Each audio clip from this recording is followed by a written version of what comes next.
हाय मेरे प्यारे दोस्तों, आज के इस वीडियो में बात करने वाले हैं केमिस्ट्री रसायन विज्ञान कक्षा 12 पार्ट नंबर 4 रासायनिक बलगीत की। इस पार्ट में एक बहुत ही ज़बरदस्त प्यारा सा क्वेश्चन है जो हर बार एग्जाम्स में पूछा जाता है। क्वेश्चन कौन सा है? अभिक्रिया के वेग से आप क्या समझते हैं, या फिर अथवा लगाकर पूछ सकता है कि अभिक्रिया के वेग का अर्थ उदाहरण सहित स्पष्ट कीजिए। कई बार एग्जाम से पूछा भी गया है और 2025 बोर्ड एग्जाम में भी पूछा जा सकता है। तो इसका राइट आंसर क्या होगा? वह दर जिस पर समय के साथ साथ अभिकारक पदार्थों का सांद्रण परिवर्तित होता है अभिक्रिया का वेग कहलाता है। यानी कि अभिक्रिया का वेग किसे कहते हैं कि यानी जिस समय के साथ साथ अभिकारक पदार्थों का सांद्रण परिवर्तित होता है यानी बदलता है, उसी को अभिक्रिया का वेग कहते हैं। यदि सूक्ष्म अंतराल dt में अभिकारक के dx मोल उत्पाद में परिवर्तित होते हैं तो अभिक्रिया का वेग क्या होगा? dx अपान dt। और dx अपान dt को देखेंगे कैसे हल करना है। यदि अंतराल dt में अभिकारक के dc मोल शेष रहते हों तो तब अभिक्रिया का वेग क्या होता है? इक्वल लगा कर लिखेंगे dc अपान dt। ये रहा हमारा आज का अभिक्रिया के वेग का राइट आंसर। और अब दूसरा प्रश्न इसी में है कि तात्क्षणिक वेग क्या है। बहुत ही ज़बरदस्त क्वेश्चन, एक बार नहीं, दो बार नहीं, 2018 से लेकर लगातार ऑल सेट में पूछे जाने वाला क्वेश्चन बहुत ही आसान तरीके से बताने वाले हैं। तात्क्षणिक वेग क्या है, इसे आप कैसे ज्ञात करेंगे, या तात्क्षणिक वेग किसे कहते हैं। कई टाइप के क्वेश्चंस आपसे पूछ सकता है एग्जाम्स में। तो इसका राइट आंसर कैसे कहेंगे? किसी निश्चित क्षण पर, यानी कि ये कोई एक निश्चित क्षण है, उसमें अभिक्रिया का वास्तविक वेग उसका तात्क्षणिक वेग कहलाता है। यानी कि किसी निश्चित क्षण पर अभिक्रिया का वास्तविक वेग उसका तात्क्षणिक वेग कहलाता है। अभिक्रिया के तात्क्षणिक वेग को समय और सांद्रता के मध्य खींचे गए ग्राफ की सहायता से भी ज्ञात कर सकते हैं।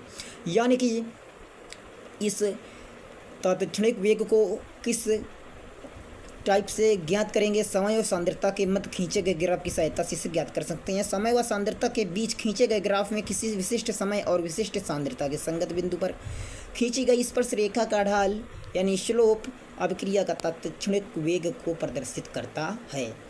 इस प्रकार जिस क्षण पर अभिक्रिया का तात्क्षणिक वेग ज्ञात किया जाना है, वक्र पर उससे संबंधित बिंदु पर एक स्पर्श रेखा खींचकर उसके ढाल में अभिक्रिया का तात्क्षणिक वेग ज्ञात हो सकता है।